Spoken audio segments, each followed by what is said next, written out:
Her son's father shamed her at the family reunion, until her billionaire husband walked in. "Look at the little gold digger," Derek's voice cut through the warm summer air, dripping with contempt. "Still pretending she's something she's not. Still lying to everyone including herself. What a pathetic excuse for a mother." Maya Delacroix froze at the entrance of the community center, her 5-year-old son Liam's hand clutched tightly in hers. The annual Delacroix-Romano family reunion buzzed around them, a tradition that had started when the two families intermarried decades ago, bringing together cousins laughing over barbecue, uncles arguing about football, grandmothers comparing grandchildren. Maya's great-aunt had married Derek's grandfather, making these joint celebrations a decades-long tradition. But all Maya could focus on was Derek's cruel voice carrying across the crowded room. She had known Derek would be here. Liam's paternal grandparents had specifically requested that their son attend so Liam could spend time with his father's side of the family. Maya had agreed, hoping that for Liam's sake, Derek might behave with some dignity. She had been catastrophically wrong. "Mommy?" Liam tugged at her sundress, sensing the tension that had suddenly gripped her body. "Why is Daddy being mean?" Before Maya could answer, Derek continued his performance, his new wife Bethany standing smugly beside him like a co-conspirator in this public execution. "You want to know the truth about this trashy little leech?" Derek's voice grew louder, commanding the attention of both families. "Maya the manipulator, Maya the liar, Maya the gold-digging whore who's been telling everyone she married some rich guy, but look at her. Look at those cheap discount store clothes trying to pass for designer. Look at that fake jewelry trying to fool us all. What a joke." The family gathering fell silent. Conversation stopped mid-sentence. Children paused their games. Even the elderly aunts stopped gossiping to stare at the unfolding drama. Both sides of the extended family, Delacroix and Romano relatives who had been celebrating together for decades, turned to witness this public destruction. Maya's chest tightened. This wasn't how her homecoming was supposed to go. She had driven 400 miles with Liam, excited to introduce him to both sides of his family heritage, proud to show everyone how well they were doing. The Romano relatives, Derek's grandparents, aunts and cousins, had specifically requested that Maya bring Liam to the reunion so he could connect with his father's family. They had even insisted Derek attend, hoping the boy could have a relationship with his father. Adrien had wanted to come with them, but Maya had insisted on facing her past alone. Now she realized how catastrophically wrong she had been. She told everyone she lives in a penthouse now. Derek laughed bitterly, playing to both families like a performer on stage. "But I know the truth. After I left this pathetic excuse for a woman, she was living in a studio apartment, working 2 jobs just to afford diapers for our bastard son. She was so desperate, so broken, so worthless that she would have done anything to escape that life." "Derek," gasped his own grandmother, Abuela Romano, clearly shocked by her grandson's cruelty toward the mother of her great-grandchild. "That's enough. Liam is right there." But Derek was beyond reason, fueled by years of resentment and his current financial desperation. "No, Abuela, she needs to hear this. This worthless piece of trash needs to face reality. Welcome to Mr. Ashbourne Golden Narrative, where stories of triumph remind us that no matter how dark our past, love and resilience can rewrite our future." If you're already hooked by this story of justice and vindication, subscribe now because it only gets better from here. You won't want to miss how this unfolds. "That's not true," Maya whispered, but her voice was lost in the crowd's murmur of shock and judgment. Bethany stepped forward, her red dress bright as fresh blood under the harsh fluorescent lights. "She's been catfishing some poor man online, pretending to be someone she's not. It's actually pathetic when you think about it. A desperate single mother, a welfare queen, so starved for validation that she's created this whole fantasy life to make herself feel important." Cousin Roberto, the Delacroix family patriarch, frowned deeply. "Maya Mija, is this true? Are you in some kind of trouble?" The pity in his voice stung worse than Derek's vicious name-calling. These people had watched her grow up, had celebrated her high school graduation, had welcomed baby Liam into the world with joy and love. Now they were looking at her like she was a stranger, or worse, like she was the worthless woman Derek claimed she was. "I saw her at the discount grocery store last month," chimed in Derek's sister Carmen, her voice carrying that fake concern Maya remembered from childhood. "She was using coupons and looked like she hadn't slept in days. I felt so sorry for her that I almost offered help, but she looked too embarrassed to even make eye contact." The accusations contained just enough truth to be believable. Yes, Maya had shopped at discount stores during the hardest months after Derek abandoned them. Yes, she had worked multiple jobs while raising Liam alone. But that was before Adrien entered their lives. That was before everything changed. The woman I'm with now, Derek said, pulling Bethany closer, she doesn't need to pretend or lie about who she is. She's not some trailer trash nobody trying to climb out of the gutter. She doesn't try to trap men with fake pregnancies or emotional manipulation like this worthless bitch did to me. Maya's eyes widened in shock. The cruelty of the accusation took her breath away. Liam hadn't been planned, but he had never been a trap. When she discovered she was pregnant at 19, Derek had promised they'd figure it out together. Instead, he disappeared the moment parenting became real work. Maya started, but Derek cut her off. What about that time you called me crying about needing money for Liam's doctor visit, you pathetic leech? What about all those guilt trips when I started dating Bethany? You tried everything to keep me tied to your drama, you manipulative woman. Several Romano family members looked visibly uncomfortable with Derek's language, especially with young Liam standing right there witnessing his father call his mother such vile names. But Derek seemed beyond caring about his son's feelings. The room fell completely silent. Maya felt like she was drowning in shame while her 5-year-old son stood beside her, not understanding why Daddy was being mean to Mommy in front of all these strangers. Cousin Maria whispered loud enough for everyone to hear, she probably hired an actor to pretend to be her husband for those Facebook photos. I've heard of people doing that. It's really sad. That would explain why none of us have actually met this mysterious billionaire husband, added Derek's cousin Luis. I mean, come on. Maya Delacroix married a billionaire?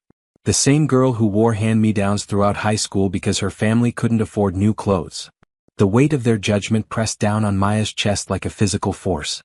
She looked around the community center desperately, searching for even one sympathetic face among these people she had once considered family. But everyone seemed convinced by Derek's performance.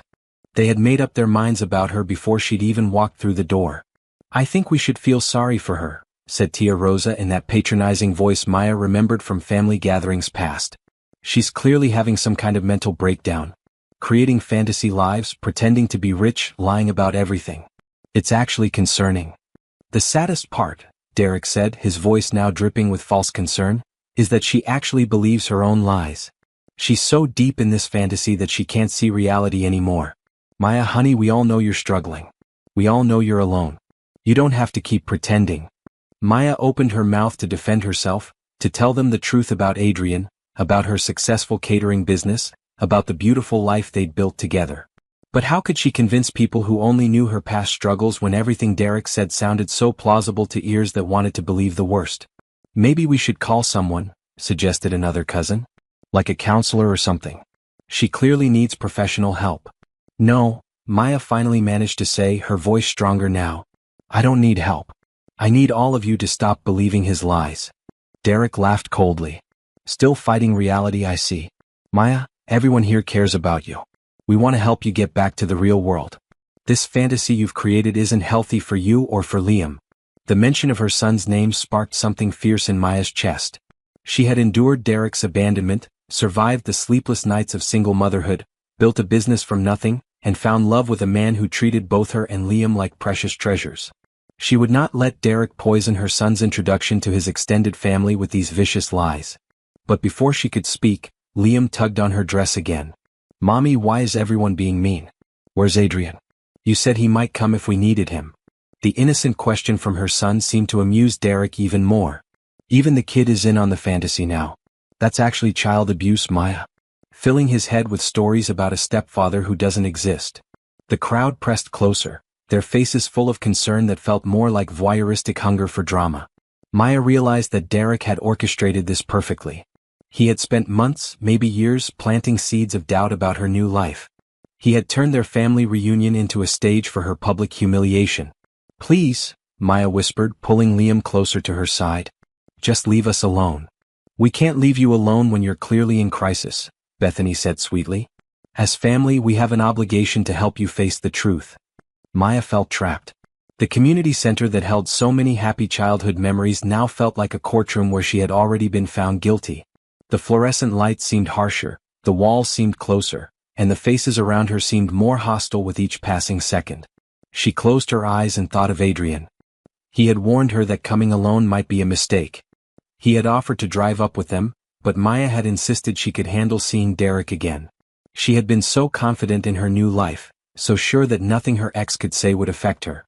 Now, surrounded by the cruel laughter and pitying stares of people she'd once considered family, Maya realized she had walked straight into Derek's trap with no idea how to escape. But what Derek didn't know was that Adrien Sinclair had been tracking Maya's phone since she stopped responding to his texts. What Derek didn't know was that her husband was already on his way, driving north at dangerous speeds with murder in his eyes. What Derek didn't know was that he had just made the biggest mistake of his life. 5 years earlier, Maya had been a different woman entirely. At 22 she had believed Derek Romano was her forever. They had dated through high school, and when she discovered she was pregnant in college, Derek had promised they would face parenthood together. "We can do this, Maya," he had said, holding her while she cried over the positive pregnancy test. "I love you. I love our baby already. We'll make it work." For a few months, Derek had played the part of the devoted boyfriend perfectly. He'd come to doctor appointments, helped pick out baby furniture, talked excitedly about their future as a family. Maya had dropped out of college to focus on preparing for motherhood, trusting Derek's promises that he would provide for them. But the moment Liam arrived, small, perfect, and demanding every ounce of attention, Derek's commitment had evaporated like morning mist. "I can't do this," he had said when Liam was just 3 weeks old, crying inconsolably through another sleepless night. "I'm too young for this responsibility. I need to focus on my future." "Our future," Maya had corrected weakly, bouncing their screaming son while trying to hold herself together. "This is our son, Derek. Our family." "No," Derek had said with devastating finality. "This is your choice now. I never wanted to be a father this young." He had moved out that weekend, leaving Maya alone in their tiny apartment with a newborn, no degree and no support system. Her own parents had died in a car accident when she was 17, leaving her with only distant relatives who had already made it clear they thought she had ruined her life by getting pregnant so young. The next 2 years had been a blur of minimum wage jobs, government assistance, and crushing loneliness.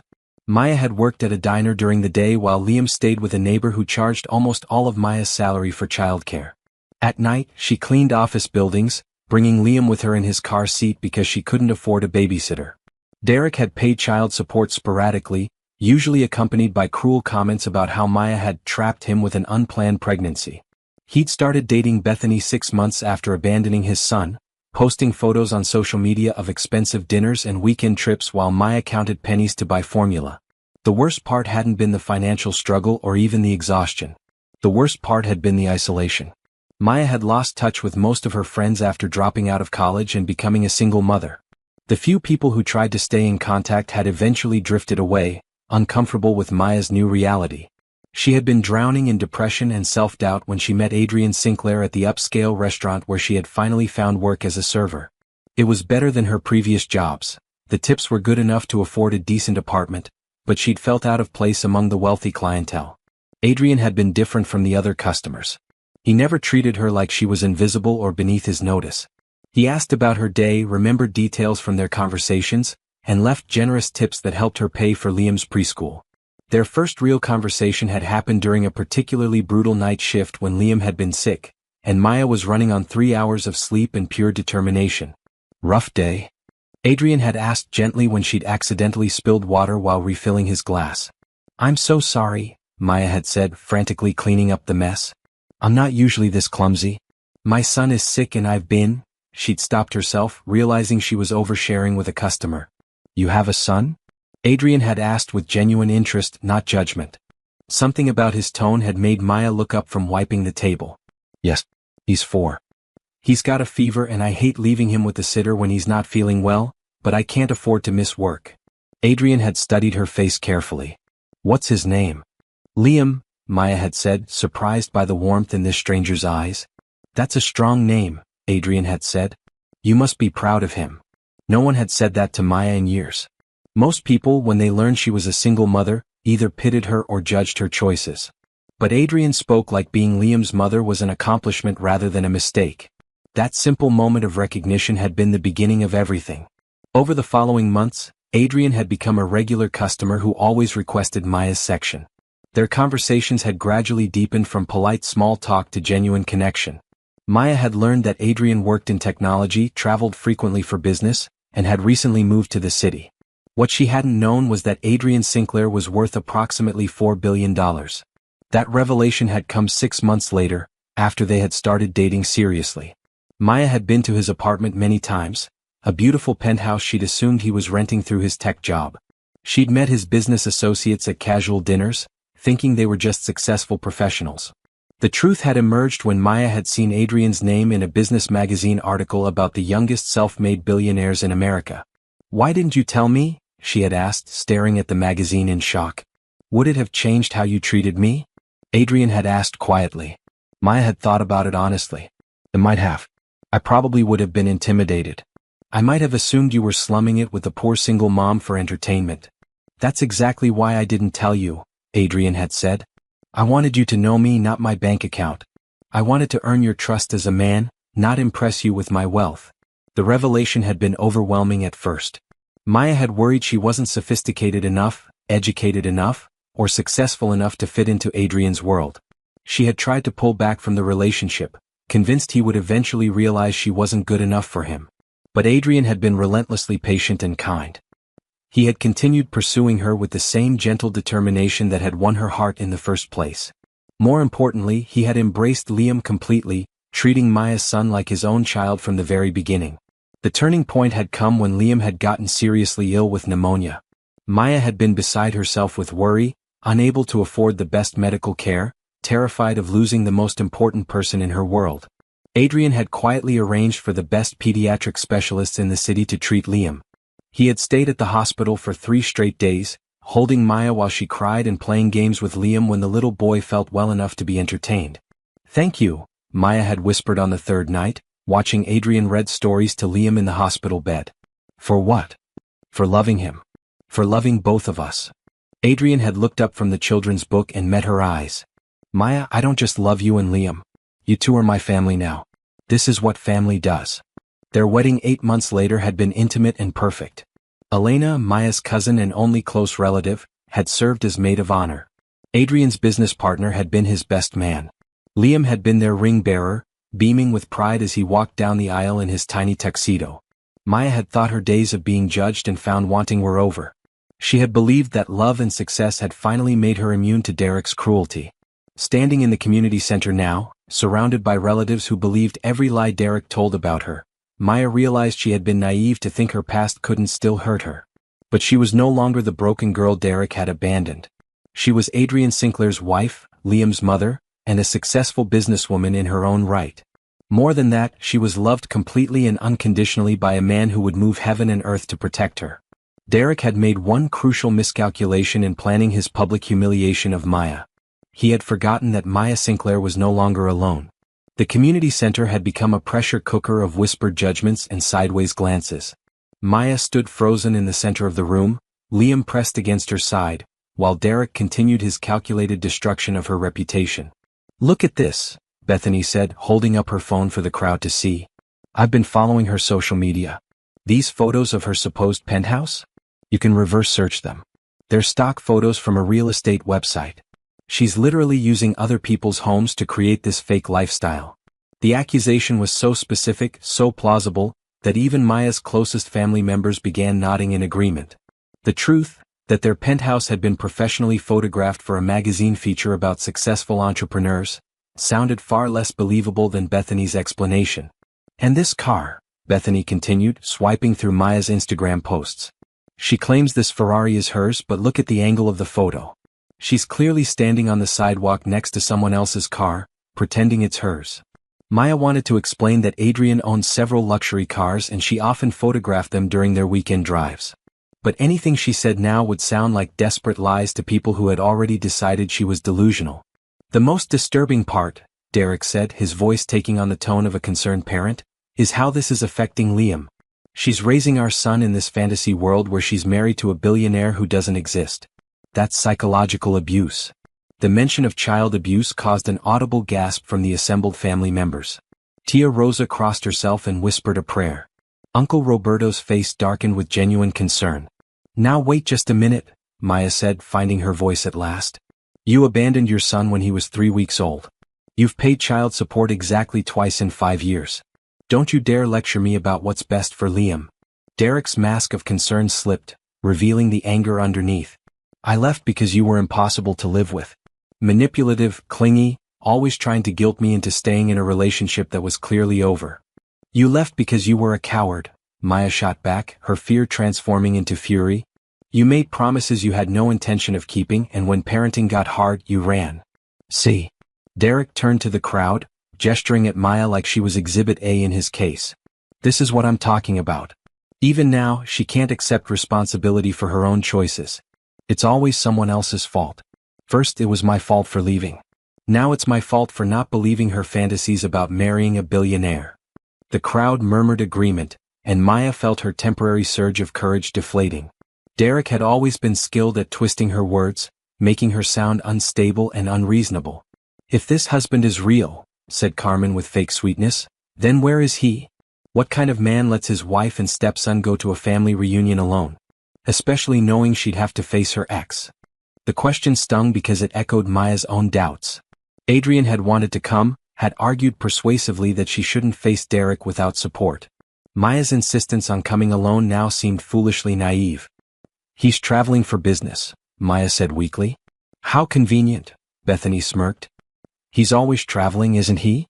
Always just out of reach when people want to meet him. I've heard about these romance scams, added Luis, Derek's cousin who worked in law enforcement.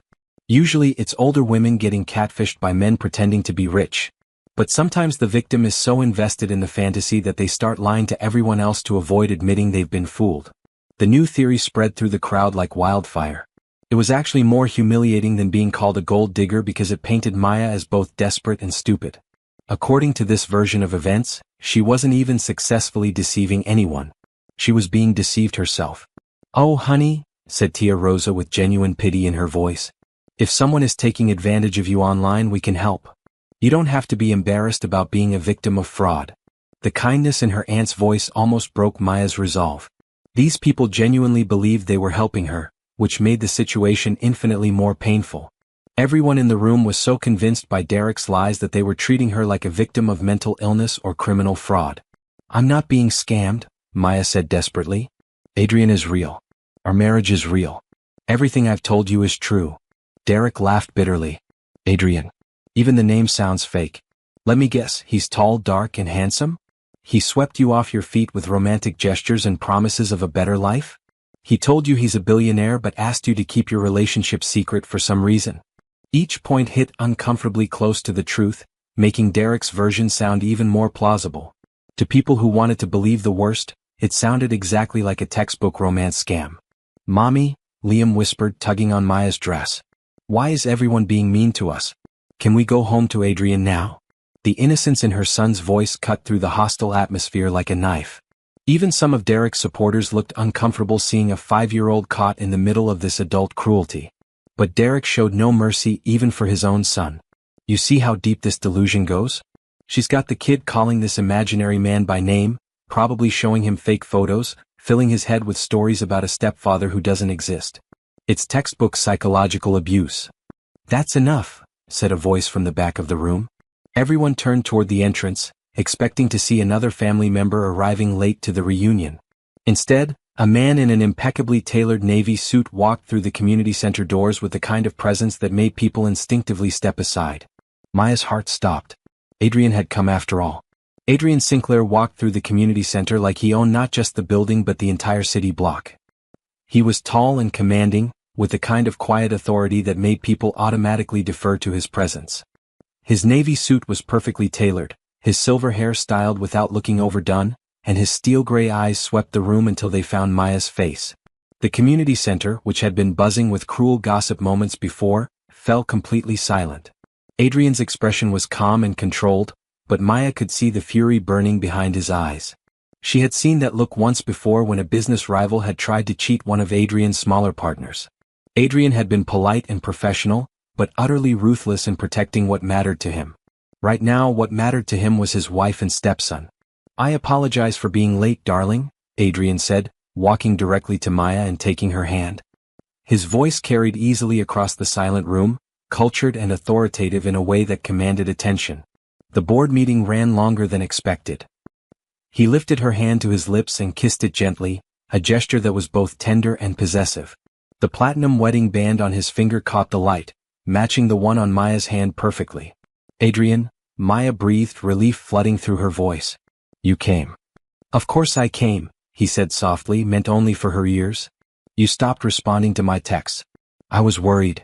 Then he turned to face the crowd that had been tormenting his wife, and his expression became coolly professional. I don't believe we've been properly introduced, he said, extending his hand toward Derek with perfect politeness. I'm Adrien Sinclair, Maya's husband. The gesture was impeccably courteous, but there was something in Adrien's tone that made it clear he knew exactly what had been happening in this room. Derek hesitated for a moment, clearly caught off guard, then shook the offered hand. Derek Romano, he said, trying to maintain his confident demeanor. Maya's? Liam's father. Ah, Adrien said simply, but the single syllable conveyed volumes of understanding and judgment. I've heard quite a lot about you. Little Liam broke away from Maya's side and ran to Adrien with pure joy. Adrien, you came. Mommy said you were working, but everyone was being mean and I wanted you to come protect us. Adrien swept the boy into his arms without hesitation, holding him close while keeping his eyes fixed on Derek. The sight of the billionaire businessman embracing his stepson with genuine love was impossible to fake or misinterpret. I'm here now, buddy, Adrien said gently to Liam. Nobody's going to be mean to you or your mom anymore. The crowd was still staring, trying to process what they were seeing. Adrien was obviously real, obviously wealthy based on everything from his clothes to his bearing, and obviously devoted to both Maya and Liam. Their entire narrative about Maya being a delusional liar was crumbling before their eyes. But Derek wasn't ready to surrender. Well, this is unexpected, Derek said, forcing a laugh. I have to admit, we were starting to think Maya was making you up. She's been posting pictures and telling stories, but you never seem to actually appear anywhere. Adrien's smile was polite and razor-sharp. Maya and I value our privacy. We don't feel the need to document every moment of our lives for social media validation. The comment was delivered with surgical precision, pointing out that Derek and Bethany were the type of people who needed constant public attention while Adrien and Maya were secure enough in their relationship to keep it private. Of course, Derek said quickly. Privacy is important. It's just that some of the stories seemed a little elaborate. Like the thing about owning a catering business and living in a penthouse. You know how people sometimes exaggerate their success. Adrien's expression didn't change, but something shifted in the air around him when he spoke. His voice remained conversational, but everyone in the room could feel the underlying steel. Delacroix Catering is one of the most sought-after event planning companies in the state, Adrien said calmly. My wife has catered corporate functions for several Fortune 500 companies, including my own. She has a 6-month waiting list and employs 15 people. He paused, letting that information sink in. As for our living situation, we have a penthouse in Meridian Tower, a house in the Hamptons, and a villa in Tuscany. But I'm curious, why would you assume my wife was exaggerating her success? Do you have some reason to doubt her integrity? The question hung in the air like a challenge. Adrien had turned the tables completely. Instead of Maya having to defend herself against accusations of lying, Derek now had to explain why he had been spreading malicious rumors about her character. Bethany stepped forward, trying to help her husband recover from the devastating reversal. We weren't trying to spread rumors, she said with forced sweetness. We were just concerned about Maya. Some of the things she was claiming seemed too good to be true, and we worried she might be having some kind of episode. Adrien's gaze shifted to Bethany, and she actually took a step backward under the intensity of his stare. How thoughtful of you to be concerned about my wife's mental health, Adrien said, his tone so polite it was almost mocking. I'm sure that concern has nothing to do with the fact that you're the woman who helped destroy her previous relationship. Gasps rippled through the crowd. Adrien had just publicly identified Bethany's role in breaking up Maya and Derek's relationship, stripping away any pretense that she had moral authority to judge anyone else's behavior. Now wait just a minute, Derek said, his face reddening. That's ancient history. Bethany and I fell in love. These things happen. Indeed they do, Adrien agreed smoothly. And the timing of your falling in love, while you were still in a relationship with the mother of your child, makes your current concern about Maya's happiness seem somewhat insincere. Adrien's command of the situation was absolute. He wasn't raising his voice or making threats, but everyone in the room could feel his power. This was a man accustomed to winning, who had built an empire through intelligence and strategy. Derek was clearly out of his depth, but desperation made him reckless. Look, I don't know what game you're playing here, but... Game? Adrien's eyebrows rose slightly. Mr. Romano, I'm not playing anything. I'm simply wondering why you felt it was appropriate to publicly humiliate my wife at what should have been a pleasant family gathering. The crowd was starting to shift uncomfortably. What had seemed like justified concern about Maya's mental state now looked like cruel bullying orchestrated by her ex and his new wife. Adrien reached into his jacket and pulled out his phone. Perhaps we should clear up any remaining confusion about our circumstances, he said, tapping the screen with practiced efficiency. He held up the phone so the crowd could see a photo from their wedding. Maya radiant in her custom gown, Adrien handsome in his tuxedo, little Liam beaming in his ring-bearer outfit. This is from our wedding 18 months ago, Adrien said calmly. The ceremony was at Rosewood Manor, and the reception was catered by Lou Bernardine. About 80 guests, including Maya's cousin Elena and my business partner Marcus. He swiped to another image showing Maya cutting a ribbon at what was clearly an upscale business opening. Adrien stood beside her, along with several people in expensive suits who looked like dignitaries. This is from the grand opening of Delacroix Catering's expanded headquarters 6 months ago, Adrien continued. The mayor personally attended because my wife's company has become such an asset to the city's economic development. With each photo, Derek and Bethany looked smaller and more desperate. Adrien wasn't just defending Maya, he was systematically proving that every accusation they had made was not only false but malicious. But Adrien wasn't finished. He touched his phone screen again and held up what appeared to be a financial document. This is interesting, Adrien said, his tone conversational but his eyes cold as Arctic ice. It seems that Romano Construction filed for bankruptcy protection last month. According to these public court documents, Mr. Romano owes approximately $800,000 to various creditors. Derek's face went from red to pale in an instant. How did you get those documents? They're public record, Adrien said mildly. Anyone can access bankruptcy filings. I had my assistant pull them during my drive here this evening. He swiped to another document. This one is particularly illuminating. It shows that your house, the one you kept after ending your relationship with Maya, is currently in foreclosure. The bank is scheduled to repossess it next month. Shocked murmurs rippled through the crowd. Derek, who had positioned himself as the successful ex who had thrived after leaving Maya, was actually facing financial ruin. Bethany grabbed Derek's arm, her carefully constructed facade cracking. You said you were handling the business problems, she hissed, not quite quietly enough. I am handling them, Derek snapped back, but his confidence was crumbling. Adrien smiled with cold satisfaction. There's more.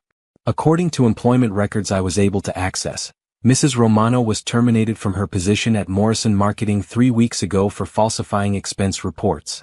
Criminal charges for embezzlement are currently being reviewed by the district attorney's office. Bethany's mouth fell open in shock. That's confidential information. Not when it involves potential criminal charges, Adrien replied smoothly. Which, according to this police report, are quite serious indeed. The crowd was now staring at Derek and Bethany with the same mixture of shock and judgment they had directed at Maya earlier. The tables had turned completely. So let me understand the situation, Adrien continued, his voice carrying clearly across the now silent community center. A man facing bankruptcy and a woman under investigation for embezzlement decided to spend their afternoon publicly humiliating a successful businesswoman who has built a thriving company and married someone who loves her completely. Is that an accurate summary? The devastating summation hung in the air like a death sentence for Derek and Bethany's credibility. You bastard, Derek snarled, his mask of civility finally dropping completely. You think you can just throw money around and make yourself look good? You don't know what she was like before you met her. You don't know how manipulative she can be. Adrien's expression didn't change, but something deadly quiet entered his voice. Manipulative, he repeated softly. Mr. Romano, I've seen the court records from your custody case. You abandoned your 3-week-old son and the woman who loved you. You left them with virtually nothing while you kept all the assets from your business. Then you spent 5 years spreading lies about Maya's character while she worked multiple jobs to rebuild her life and raise your son. And you're calling her manipulative? The community center was completely silent now. Several people had their phones out, recording what had become a spectacular reversal of fortune. She was working as a server, Derek said desperately, grasping at straws. She was barely surviving. She was nothing when you met her. Adrien's expression softened as he looked at Maya, and when he spoke, his voice carried a tenderness that made several women in the crowd tear up. She was everything when I met her, Adrien said quietly. She was a single mother working 2 jobs while earning her business degree. She never asked for help, never complained, never gave up on her dreams or her son. Do you know what that told me about her character? He turned back to Derek and the gentleness disappeared. It told me she was the strongest woman I'd ever met. It told me she had more integrity and courage than most people could even imagine. And it told me that I would spend the rest of my life making sure she never had to fight alone again. Maya felt tears starting in her eyes, but they were tears of gratitude and love rather than humiliation and shame. Adrien looked around the room, making eye contact with several family members who had been laughing at Maya earlier. I understand that some of you may have believed what Mr. and Mrs. Romano were telling you, he said, his voice carrying authority that demanded attention. But I hope you'll remember this evening the next time someone tries to convince you to participate in publicly humiliating another person. There's usually more to the story than what you're being told. The shame on many faces was obvious. People were starting to remember their own cruel laughter and comments, and they looked horrified at how easily they had been manipulated into participating in Derek's malicious theater. Uncle Roberto stepped forward, his weathered face creased with regret. Maya amiga, he said, his voice thick with emotion. I'm so sorry. I should have known better than to believe such things about you. You were always a good girl, always worked hard. I'm ashamed of myself. It's okay, Tao, Maya said softly, though her voice carried a new strength. You were trying to understand a confusing situation. No excuses, the older man said firmly, shaking his head. I participated in something cruel, and I failed you when you needed family support most.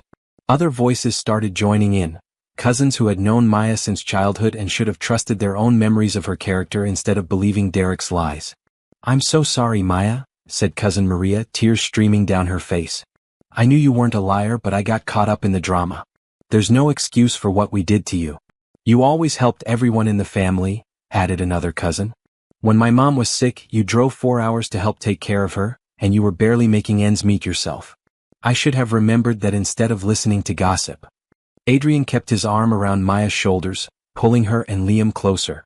I think it's time we left, he said quietly to his wife. Unless there's anything else you wanted to do here. Maya looked around the community center one last time. The people who had tormented her were now facing their own humiliation and public exposure. The family members who had joined in the cruel laughter were dealing with their shame and regret. Justice had been served more thoroughly than she had ever imagined possible. But more importantly, she realized she no longer needed their validation or approval. She had a husband who loved her completely, a son who adored her, and a successful business she had built through her own talent and determination. No, she said, her voice clear and confident. I'm ready to go home. As they walked toward the community center doors, Derek called out one last desperate attempt to salvage his dignity. This isn't over, he shouted, his voice cracking with humiliation. You can't just buy your way out of everything. Adrien paused at the doorway and turned back with the calm confidence of a man who had won countless battles in boardrooms around the world. Mr. Romano, he said, his voice carrying easily across the silent room. This was over the moment you decided to build your afternoon around cruelty instead of celebrating family. I hope you and your wife find the help you clearly need. Then he escorted Maya and Liam out of the community center, leaving Derek and Bethany to face the judgment of people who now knew the truth about all of them. The hotel suite Adrien had booked felt like sanctuary after the toxic atmosphere of the reunion. He had reserved the penthouse level of the city's finest hotel, wanting Maya to have a peaceful retreat where she could process what had happened. Liam had fallen asleep in the car during the drive to the hotel, exhausted by the emotional upheaval of the afternoon. Adrien carried the boy to the suite's second bedroom, tucking him in with the gentle care of a devoted father. Is he okay? Maya asked when Adrien returned to the main room where she sat curled on an elegant sofa, still wearing the sundress she had chosen so carefully that morning. He's fine, Adrien said, settling beside her and pulling her into his arms. Children are resilient. He knows he's loved and protected, and that's what matters most. They sat in comfortable silence for a moment, decompressing from the afternoon's drama. Through the floor-to-ceiling windows, they could see the city lights twinkling below them, a reminder of the beautiful life they had built together far from the small-minded cruelty of Maya's past. Are you okay? Adrien asked, studying her face in the soft lamplight. Really okay, I mean. Not just putting on a brave face. Maya considered the question seriously.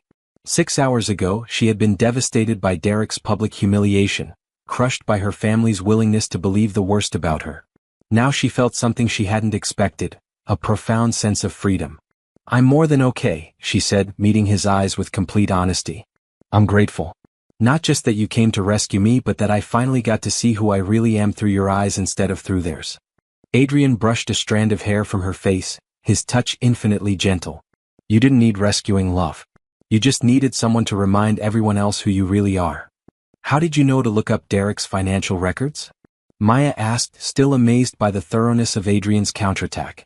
Adrien smiled, and for a moment she glimpsed the ruthless businessman who had built an empire from nothing. When you stopped responding to my texts, I started worrying. When I couldn't reach you by phone, I decided to drive up here immediately. But during the drive, I started thinking about why your ex would want to humiliate you so publicly at a family gathering. He paused, his fingers tracing gentle patterns on her arm.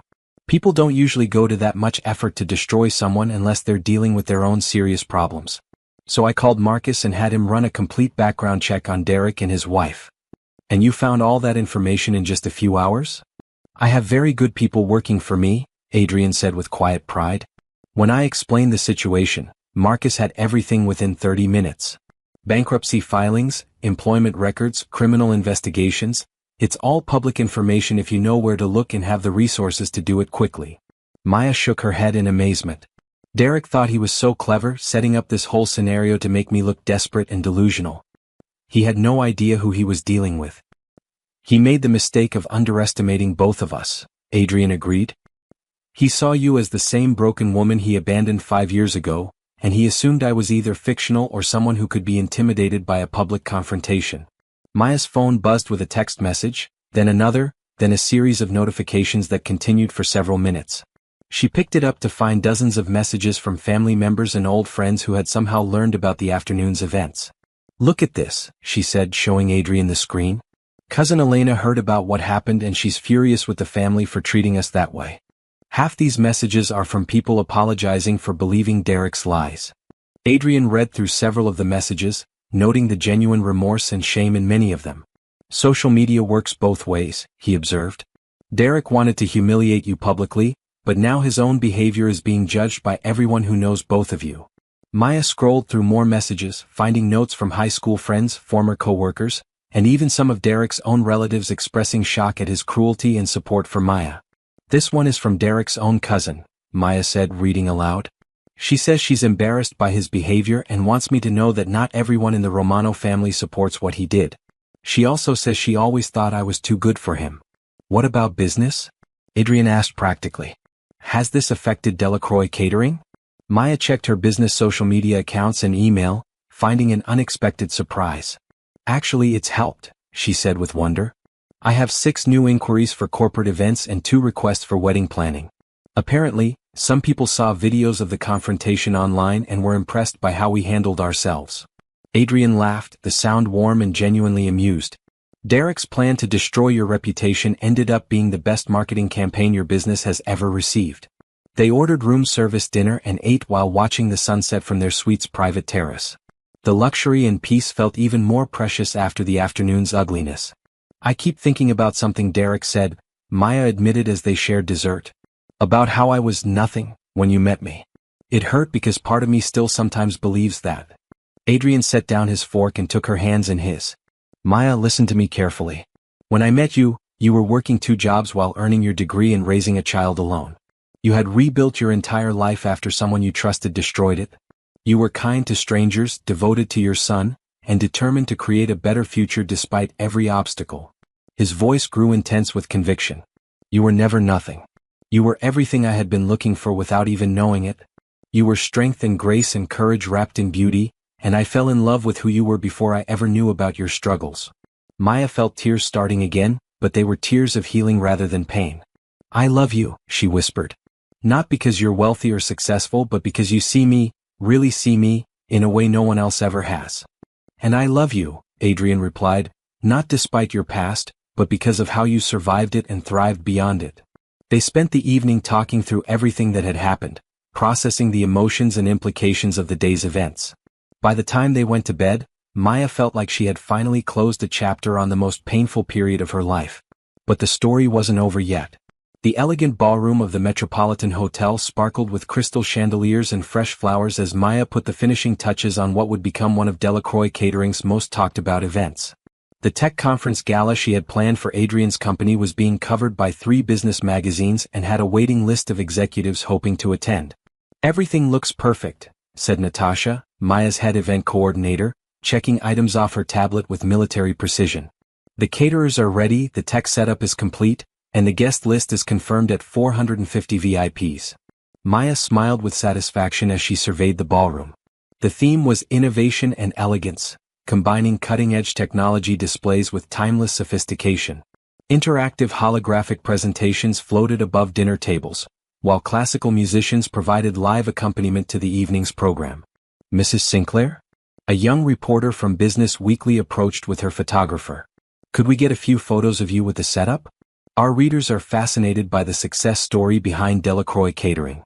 As Maya posed for photos, she reflected on how much had changed since that terrible afternoon at the family reunion. The confrontation had indeed become inadvertent marketing gold for her business.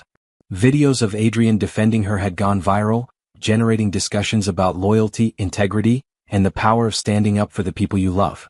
More importantly, the experience had freed Maya from the last vestiges of shame about her past. She no longer worried about being worthy of Adrien's love or success. She knew she had earned both through her own character and determination. "Maya." Elena approached with a glass of champagne and a huge smile. "This is incredible. I'm so proud of you, Prima. Look what you've built." Maya's cousin had become one of her staunchest supporters and closest friends over the past year. Elena now worked part-time for Delacroix Catering, handling client relations while pursuing her own degree in business management. "Where's Adrien?" Elena asked, scanning the sophisticated crowd of tech executives and business leaders. "Giving interviews with the tech media," Maya replied. "The company is announcing some major partnerships tonight, so he's been pulled in every direction." As if summoned by their conversation, Adrien appeared at Maya's side, looking devastatingly handsome in his custom tuxedo.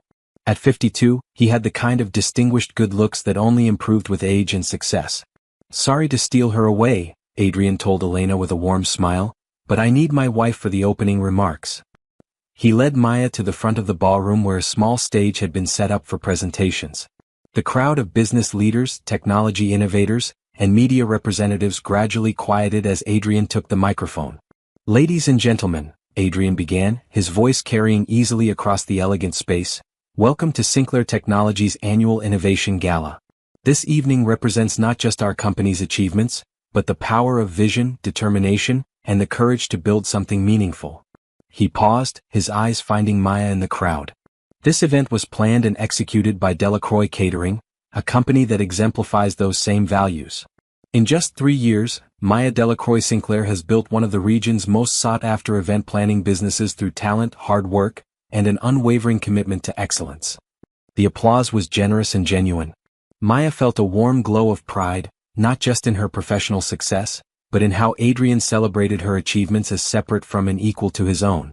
"But more than that," Adrien continued, his voice growing more personal, "tonight represents the power of second chances, the beauty of new beginnings, and the magic that happens when 2 people choose to build a life together based on love, respect, and shared dreams." He raised his glass in a toast. "To innovation in business, excellence in service, and the courage to believe that our best days are always ahead of us." As the crowd raised their glasses in response, Maya felt a profound sense of completion. She had not just survived Derek's abandonment and cruelty, she had transcended it entirely. During dinner, Maya worked the room with the confidence of a successful entrepreneur, discussing upcoming events with potential clients and building relationships that would fuel her business growth for years to come. "Mrs. Sinclair?" A familiar voice made Maya turn around at the cocktail reception following dinner. She found herself face-to-face with Mrs. Rodriguez, her former high school Spanish teacher, now in her 70s but still elegant and sharp-eyed. "Mrs. Rodriguez." Maya embraced her former teacher with genuine warmth. "What a wonderful surprise. What brings you to a tech conference gala?" "My grandson works for one of the partner companies," the older woman explained with a smile. "But I have to tell you, Maya, I've been following your success story in the business journals. I'm so proud of what you've accomplished." Maya felt a flutter of the old insecurity. Mrs. Rodriguez had been at that terrible family reunion, had witnessed Derek's public humiliation campaign. "I owe you an apology," Mrs. Rodriguez continued as if reading Maya's thoughts. "For what happened at that reunion. I should have trusted my own knowledge of your character instead of getting swept up in gossip and drama. You don't need to apologize, Maya said gently. That whole situation was orchestrated to confuse people. Derek was very convincing. No, Mrs. Rodriguez said firmly. I taught you for 3 years. I knew you were honest, hardworking, and kind. I should have remembered that instead of believing rumors. What your husband did that day, standing up for you so powerfully, it reminded everyone who you really are. She paused, studying Maya's face with the perceptive eyes of someone who had taught teenagers for 4 decades. But more than that, I can see that you've remembered who you really are. You carry yourself differently now. You've found your power. Maya considered those words as Mrs. Rodriguez moved on to rejoin her grandson. Had she found her power? Or had it been there all along, just buried under years of shame and self-doubt? Deep thoughts. Adrien appeared beside her with fresh champagne and that intuitive ability he had to sense when she needed support. Good thoughts, Maya assured him. I was just thinking about how far we've all come. Speaking of which, Adrien said with a mysterious smile, I have some news that might interest you. Oh. Remember that property we looked at last month? The historic mansion with the gardens that you fell in love with? Maya's heart started racing. They had toured a beautiful estate that would be perfect for Delacroix Catering's expansion into wedding and private event hosting, but the price had been beyond what Maya felt comfortable investing. I bought it, Adrien said simply, as an early anniversary present and business investment. The papers were finalized this morning. Maya stared at him in shock. Adrien, that property cost. It cost exactly what it was worth to see your face light up when you walked through those gardens, Adrien interrupted gently. And it's going to make Delacroix Catering the premier wedding destination in the region. Before Maya could respond, Liam came running through the crowd, somehow managing to look both adorable and dignified in his miniature tuxedo. At 10 years old, he had grown into a confident, intelligent boy who moved easily between his mother's business world and his stepfather's technology empire. Mom? Adrien? Liam called excitedly. The holographic display is showing a presentation about space hotels. Can we invest in space hotels? I want to be the first kid to have a birthday party in space. Adrien laughed and ruffled Liam's hair. We'll discuss space hotel investments when you finish 5th grade, he promised. But I admire your entrepreneurial thinking. As Maya watched her husband and son discussing the possibilities of commercial space travel with complete seriousness, she felt a wave of pure contentment wash over her. Her phone buzzed with a text message and she glanced at it out of habit. The message was from Derek. Her breath caught slightly and Adrien noticed immediately. Everything okay? Maya read the message twice to make sure she understood it correctly. Derek texted me, she said quietly. He says he and Bethany are getting divorced. He's asking if he can see Liam sometime, maybe start being a real father. Adrien's expression grew carefully neutral. How do you feel about that? Maya considered the question seriously. A year ago, any contact from Derek would have sent her into an emotional tailspin. Now, she felt only a mild curiosity about what had prompted his apparent change of heart. I feel nothing, she realized with surprise. No anger, no hurt, no hope. Just concern for what would be best for Liam. That's probably the healthiest possible response, Adrien observed. What are you thinking? I'm thinking that Liam deserves the chance to have a relationship with his biological father, if Derek has genuinely changed and wants to be a positive influence, Maya said thoughtfully. But it would have to be on our terms, with clear boundaries and consistent follow-through. We can arrange supervised visits if you decide to try, Adrien offered. And if Derek disappoints Liam or creates drama, we'll end the arrangement immediately. Maya looked at her son, who was now explaining to a group of fascinated tech executives why space hotels would need special birthday cake that wouldn't float away in zero gravity. Let me think about it, she decided, and talk to Liam when he's old enough to understand the choice. As the evening wound down and Maya's team efficiently managed the event breakdown, she stood on the hotel's terrace overlooking the city lights with Adrien's arms around her. Do you ever wonder what our lives would have been like if Derek hadn't abandoned us? She asked. Adrien considered the question carefully. Honestly, I think you would have been miserable. Derek never saw your potential or supported your dreams. He would have kept you small and dependent. He tightened his embrace. And I would have been alone in my success, wondering why wealth and achievement felt so empty. We needed to go through what we went through to become who we are now. Maya leaned back against his chest, feeling the solid warmth of his love and support. Do you think people can really change? Like Derek reaching out now? Some people can, Adrien said thoughtfully. But change has to come from genuine self-reflection and a desire to be better, not from desperation or self-interest. Time will tell which category Derek falls into. As they prepared to leave, Maya took one last look at the ballroom where her team was putting the final touches on the event breakdown. 6 months ago, she had been humiliated and broken down at a family reunion. Tonight, she had hosted 400 of the region's most influential business leaders at an event that would be talked about for years. But the real victory wasn't professional success or social vindication. The real victory was the peace she felt, the confidence that radiated from her core, and the absolute certainty that she was exactly where and who she was meant to be. The autumn sun cast golden light through the windows of Maya's expanded office as she reviewed the final details for what would become the most talked-about wedding of the season. Delacroix Catering had evolved into a luxury event empire, with the historic mansion Adrien had bought her serving as the crown jewel of an operation that now employed 60 people and had a 2-year waiting list. "Everything is confirmed for the Morrison wedding," said Natasha, now Maya's business partner and head of operations. 300 guests, full floral installation, live orchestra, and the special dietary accommodations for the bride's family. Maya smiled at the irony. Bethany Morrison, formerly Romano, was getting remarried, and had specifically requested Delacroix Catering for her wedding to a tech entrepreneur she'd met after her divorce from Derek. "Any word from the bride about last-minute changes?" Maya asked, genuinely curious about how this particular client meeting would unfold. "She's arriving at 2 for the final walkthrough," Natasha confirmed. She seemed nervous when she called. Almost like she wasn't sure if you'd want to work with her. Maya had debated accepting Bethany as a client, but ultimately decided that her business was built on professionalism and excellence, not personal grudges. Besides, she was curious to see what 5 years had done to the woman who had once tried to destroy her reputation.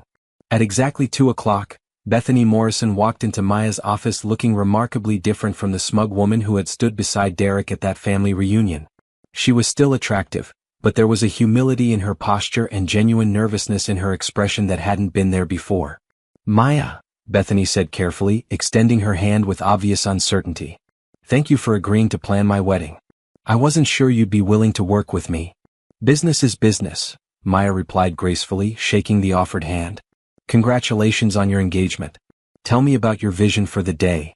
As they walked through the mansion's gardens discussing floral arrangements and reception layouts, Bethany seemed increasingly relaxed. Maya's professionalism and lack of hostility had clearly surprised her. "This is beautiful," Bethany said, admiring the rose garden where the ceremony would take place. "You've built something incredible here." "Thank you," Maya replied simply. "We've been fortunate to work with wonderful clients who trust us with their most important moments." They continued the tour in comfortable conversation, discussing menu options, timeline logistics, and coordination with the wedding party. It wasn't until they reached the mansion's elegant library that Bethany finally addressed the elephant in the room. "Maya," she said, stopping near the tall windows that overlooked the estate's grounds. "I owe you an enormous apology for what happened at that family reunion.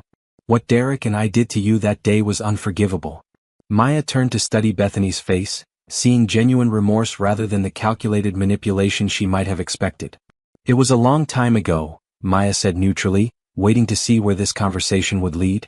"It was cruel and petty and wrong," Bethany continued, her voice growing stronger with conviction. "I was jealous of you, of your strength, your dignity, your ability to rebuild your life. I felt threatened by the fact that Derek still talked about you, still measured other women against you." She paused, looking out at the gardens where Maya's team was setting up for a corporate event that evening. "I convinced myself that bringing you down would somehow make me feel better about my own insecurities, but it just made me into someone I hated." Maya waited, neither encouraging nor discouraging Bethany's confession. "Derek and I were both facing serious problems," Bethany continued. "His business was failing, I'd been fired for falsifying expense reports, and we were taking our anger and fear out on everyone around us. You were just the easiest target because Derek knew exactly how to hurt you." "What happened after that day?" Maya asked, genuinely curious about the aftermath of Adrien's public revelation of their problems. Bethany's laugh was rueful and self-aware. "Everything fell apart completely. Derek's bankruptcy went through, we lost the house, the criminal charges against me were filed. We had to move in with my parents and face the reality of what we'd become." She met Maya's eyes directly. "It was the best thing that could have happened to both of us, honestly. Rock bottom was the only place we could start building something real." Maya found herself intrigued despite her wariness. And Derek? How is he doing? Better? Bethany said with what seemed like genuine fondness. He's managing a construction crew for someone else now, paying his debts slowly but consistently. More importantly, he's been going to therapy and working on becoming the kind of man who could be a good father to Liam. Maya's attention sharpened at the mention of her son. He's still interested in having a relationship with Liam? Very much so, Bethany confirmed. But he knows it has to be on your terms, when and if you decide Liam is ready. Derek has accepted that he forfeited his parental rights through his own choices, and any future relationship would be a privilege you'd be granting, not something he's entitled to. The conversation was interrupted by the sound of voices in the hallway. Adrien and Liam were arriving for the family dinner they'd planned after Maya's client meetings. Mom? Liam bounded into the library with the energy of a teenager who had grown into his height but not quite his coordination. Adrien said we're going to that new sushi place downtown. Maya smiled at her son, still amazed by how much he looked like her but carried himself with Adrien's quiet confidence. In a few minutes, honey. Let me finish up with Mrs. Morrison first. Liam turned toward Bethany with the polite curiosity of a well-raised teenager meeting his mother's client. Nice to meet you, Mrs. Morrison. Mom's going to make your wedding absolutely perfect. Bethany's face went very still as she looked at Liam, clearly seeing Derek's features mixed with Maya's. You're Liam, she said softly. Yes, ma'am, Liam replied easily, unaware of the emotional weight his presence carried for this particular woman. Adrien appeared in the doorway, and Maya watched Bethany's reaction to seeing her husband again. There was no hostility or challenge in Bethany's expression, just a kind of odd recognition of the man who had so thoroughly demolished her and Derek's cruel ambush 5 years earlier. Mr. Sinclair, Bethany said respectfully. It's good to see you again. Adrien studied her with the same careful assessment Maya had seen him use in business negotiations. Mrs. Morrison, he replied with polite neutrality. I hope the wedding planning is going well. Your wife is incredible, Bethany said sincerely. She's being far more gracious to me than I deserve. The moment stretched with unspoken history, then Adrien nodded slightly. Maya has always been gracious. It's one of her greatest strengths. As they prepared to leave, Bethany touched Maya's arm gently. Would it be appropriate for me to give Derek a message from you? About Liam, I mean. He asks about his son every time we talk, but he's afraid to reach out directly. Maya glanced at Adrien, who gave an almost imperceptible nod, not telling her what to decide, but supporting whatever choice she made. Tell Derek that if he's serious about wanting to be a father to Liam, he can call me in 6 months, Maya said thoughtfully. Not to demand visitation or assert his rights, but to have an honest conversation about what kind of relationship might be possible. 6 months, Bethany repeated, understanding the test implicit in the timeline. I'll tell him. And Maya, thank you.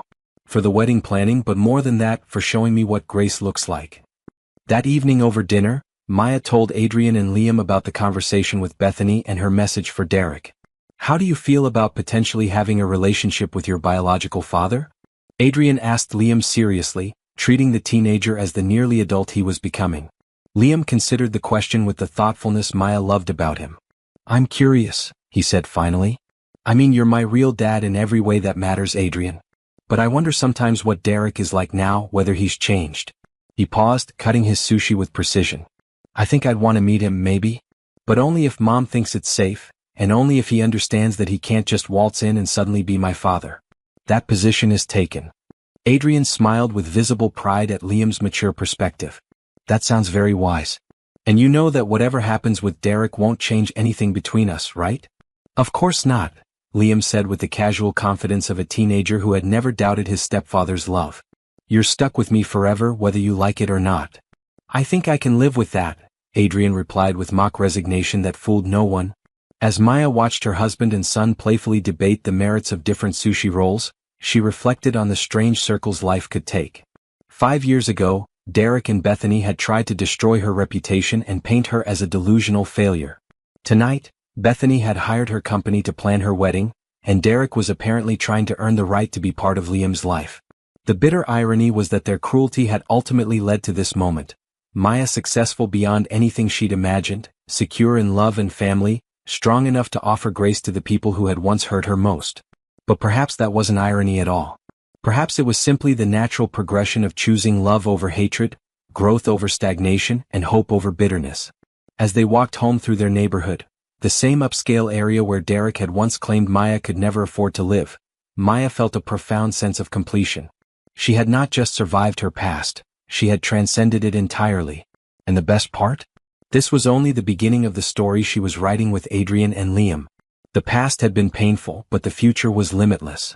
6 months later, Derek Romano called Maya's office and asked, very respectfully, if he could have the honor of meeting his son. Maya said yes, but only if Adrien was present and only if Derek understood that Liam's emotional well-being was the only priority that mattered. The meeting went better than anyone had expected. Derek was humble, honest about his failures, and focused entirely on getting to know the remarkable young man his son had become. He didn't ask for regular visitation or try to assert any parental authority. He simply expressed his gratitude for the opportunity and his hope that perhaps he could earn a small place in Liam's life over time. It was, Maya realized, exactly what healing was supposed to look like. Not the erasure of past pain, but the transformation of that pain into wisdom, strength, and the capacity for grace. And she had never been more grateful for the journey that had led her home.